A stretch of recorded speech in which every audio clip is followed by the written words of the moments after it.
Hello, welcome to From Caracas. I'm Laura Prada. In this opportunity, we'll be speaking with Lau Kin Chi. She is a professor at the Lingnan University in Hong Kong, China. Today, we'll be talking with her about sustainability and what points it reaches within the world today.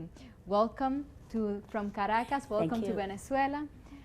What is sustainability from your experience? Yes, I'm one of the founding members of the Global University for Sustainability, and that was inaugurated in 2014 at the World Social Forum at Tunis.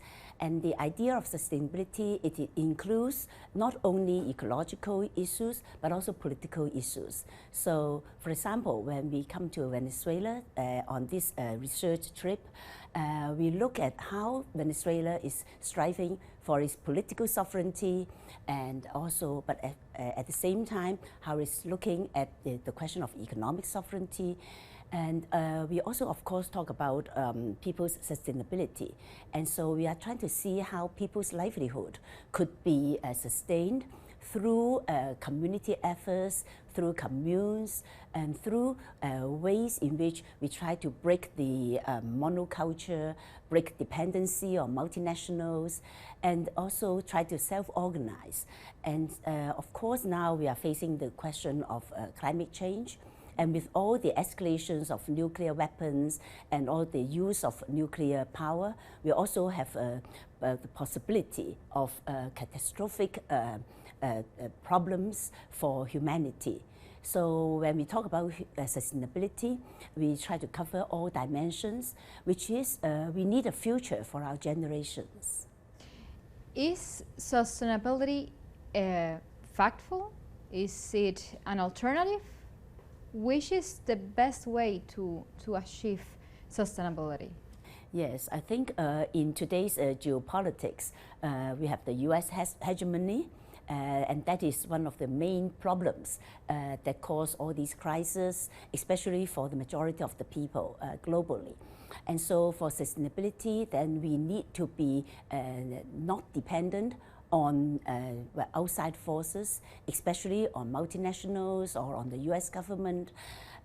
So national sovereignty, of course, is one key question, which gives the basis for the people's livelihood and also for their different choices.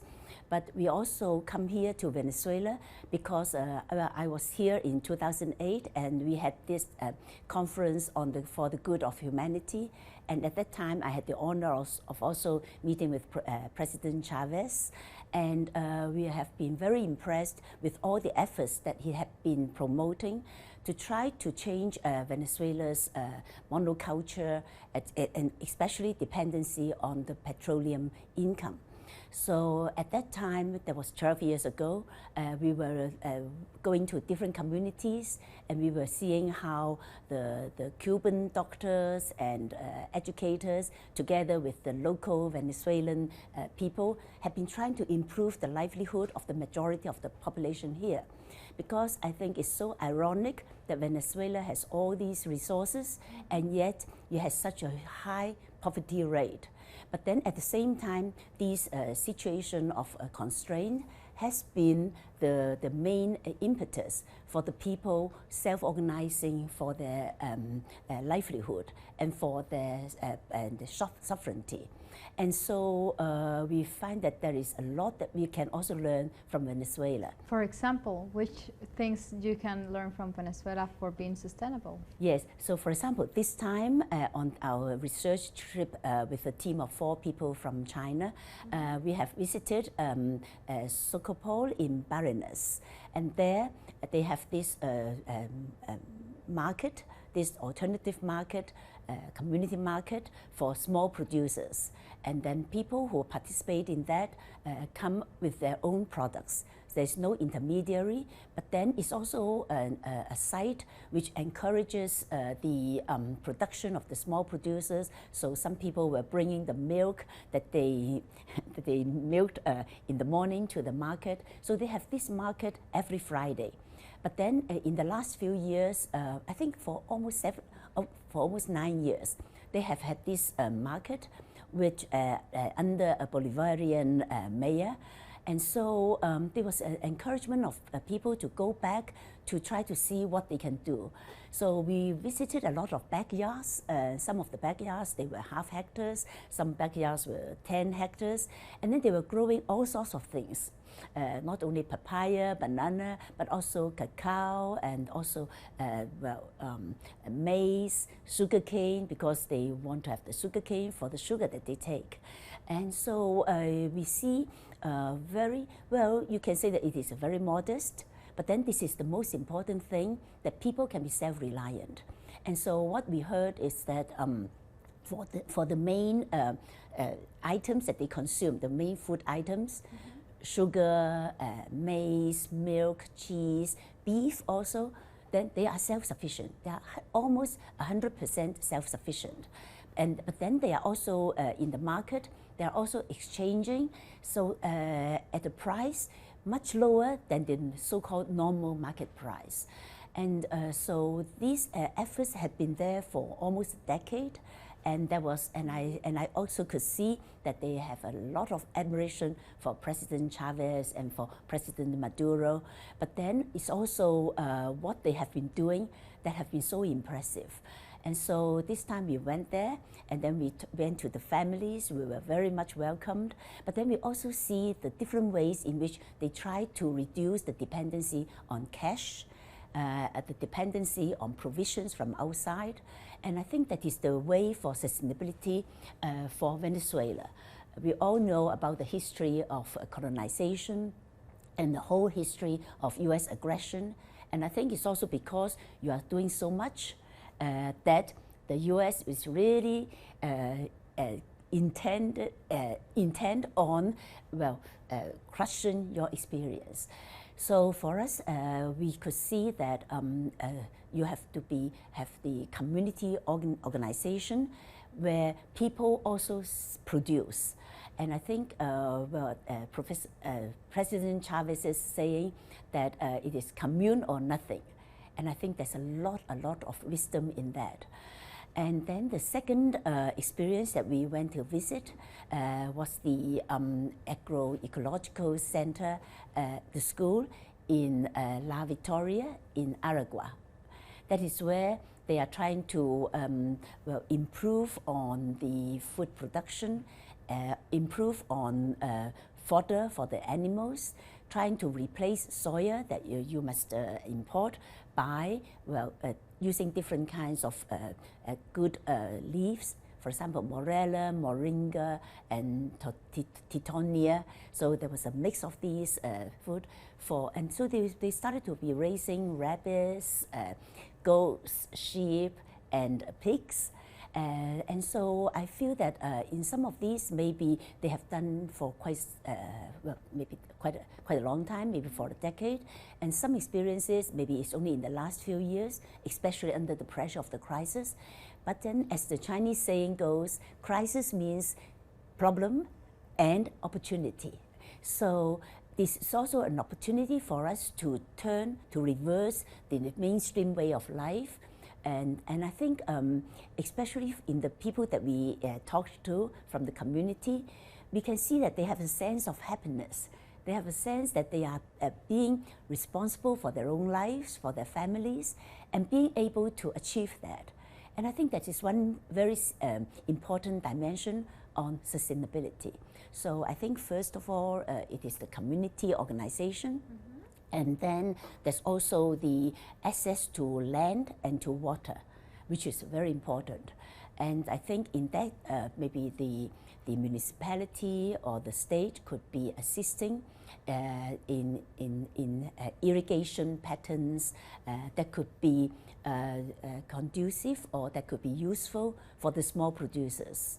Actually, over the world, we have 70% of all food being produced by the small producers. And I've done some research into small peasant agriculture.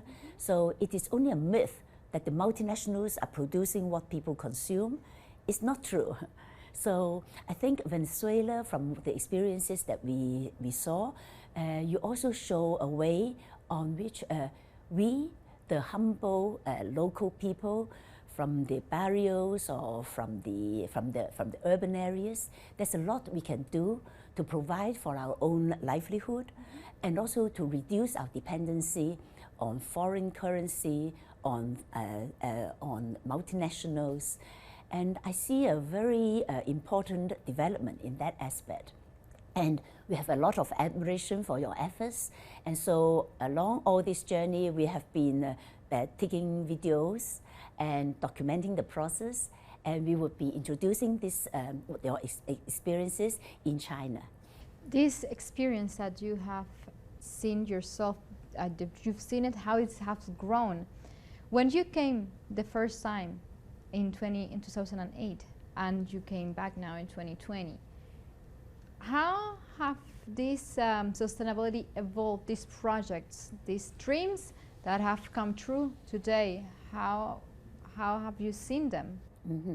I think in 2008, it was there was a lot of missions on education, on culture, and but then we also visited some farms where in urban areas, those that could turn the abandoned lands into farming, then they could get some support.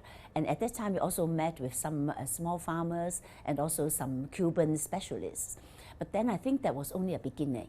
So at that time, we saw that the efforts that were made were genuine, but still quite modest.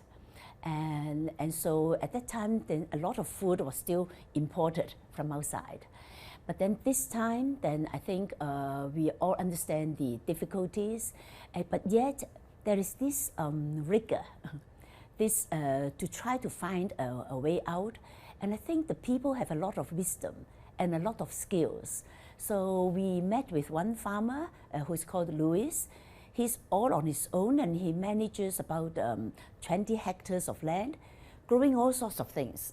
The aerial apple, the aerial potatoes, the sugar cane. He has a fish pond. He has 2 different types of fish. And he demonstrated that just one farmer alone could be producing for maybe 20 or 30 families on certain food items. Is this experience, this Venezuelan experience, sustainable also to bring it abroad from your point of view? I think these are the local experiences, and then one has to adapt to the local circumstances. And so I think in places here, there may be dry areas or maybe wet areas. And in the place that we went to, it was in Barinas. And we learned that this is also where President Chavez came from.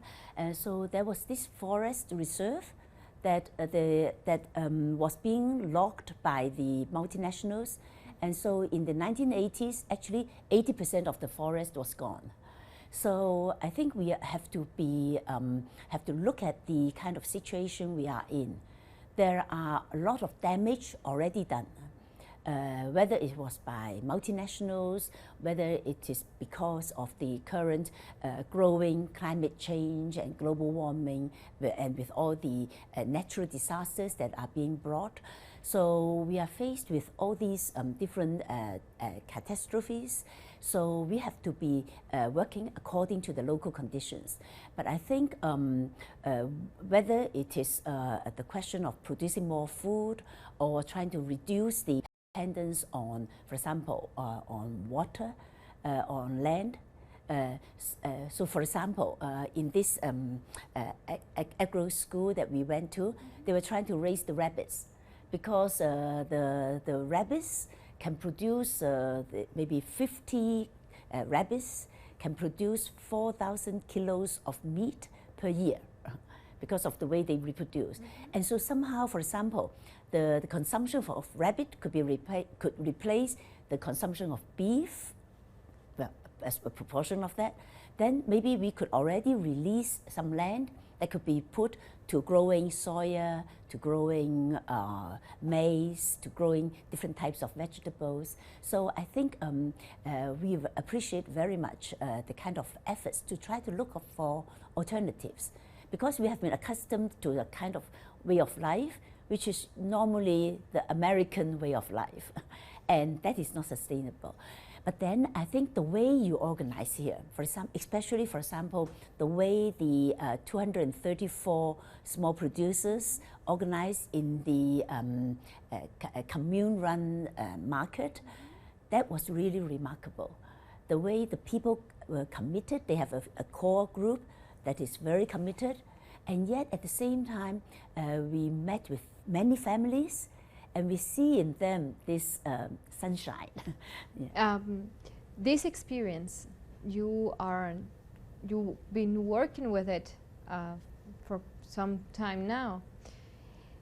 In Hong Kong, in China, how is this experience seen? How, because we know today the world is that there are the 2030 sustainable development objectives. Also, the calls made for food, that there are countries struggling for food.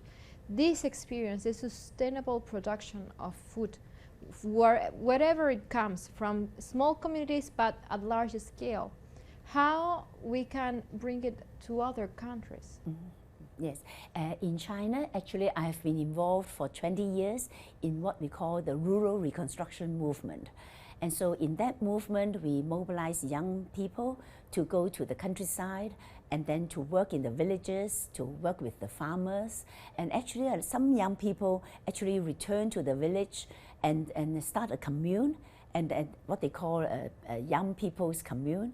And then they start to raise pigs, they try organic ways of farming. So we have some very good examples. So for example, there's the example of Yongji village, where the young people are grouped together, and then they try to learn the traditional ways of making sesame oil, the traditional ways of growing things organically.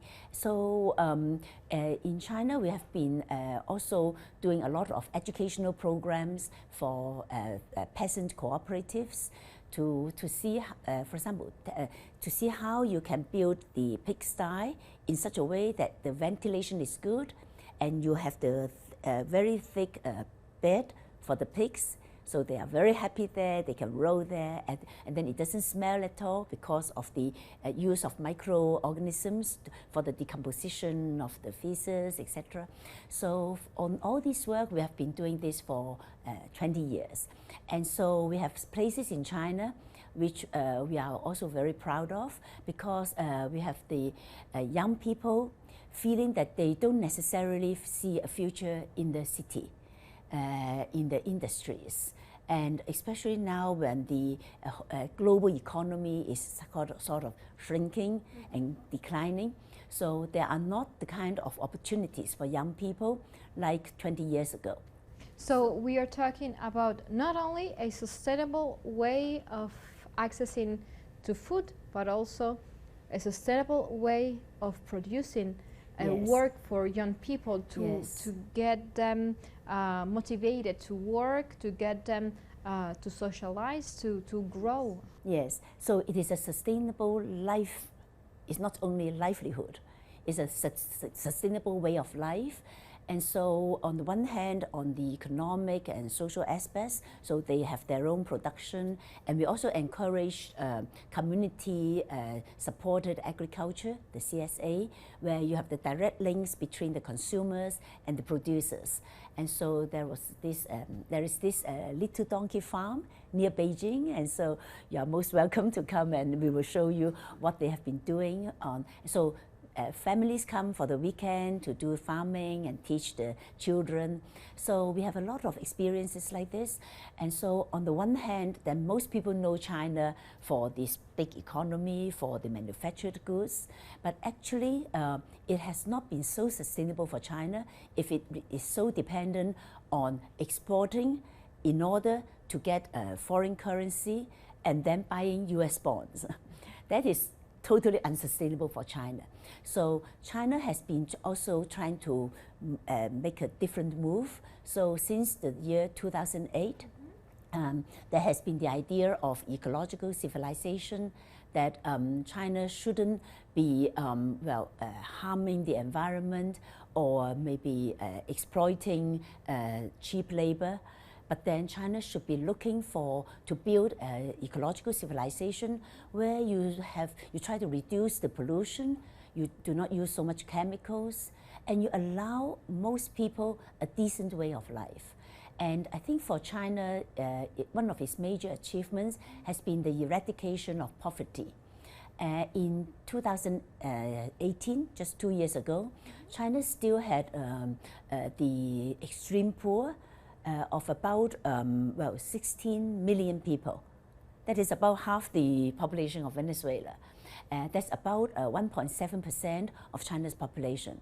But then this year, the government says that it's going to eradicate all that extreme poverty. But eradicating extreme poverty doesn't mean that people are happy or necessarily have a happy life.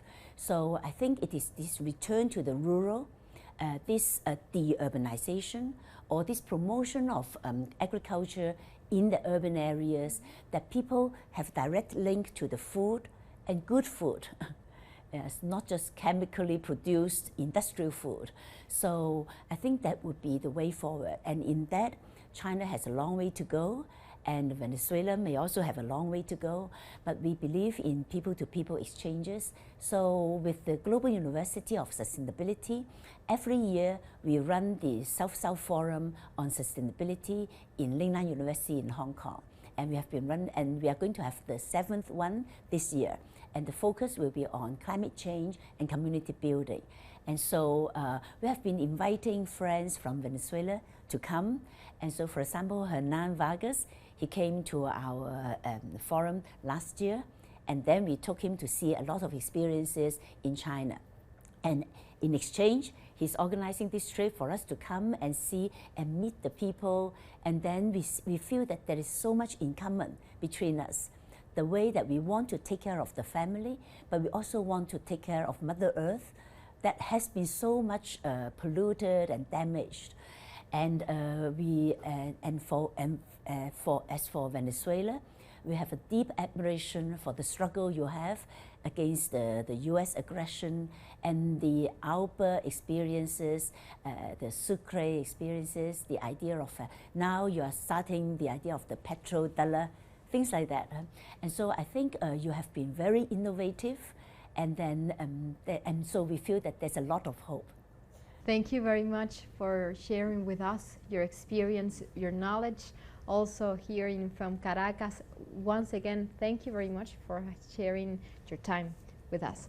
And like this, we come to the end of this From Caracas. We were speaking with Lau Kin Chi. She's a professor at the Lingnan University in Hong Kong in China. She's been sharing with us the thoughts of how sustainability is a possible way of living and doing. So if you miss it, you watch again this special From Caracas. Until next time, thank you for watching.